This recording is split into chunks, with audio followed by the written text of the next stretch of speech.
So for today, we are going to talk about Synthesia and Pictory. So in this video, we are going to compare the two video creation tools.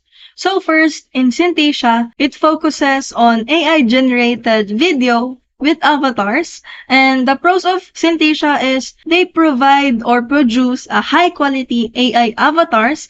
And of course, it is ease of use and has a language support. So, the cons of Synthesia are it has limited customization offers only. So, in Pictory, it is designed and focused for transforming text content into engaging videos. So, the pros of Pictory is it is easy editing, a user-friendly and rich library of visuals, of course, and AI voiceovers. So, the cons of Pictory is it has less focus on avatars unlike Synthesia. So, in comparison, choose Synthesia for AI avatars and choose Pictory for converting articles to videos. So, in conclusion, for avatar-driven videos, Synthesia is the best. And for text-to-video conversion, Pictory is great.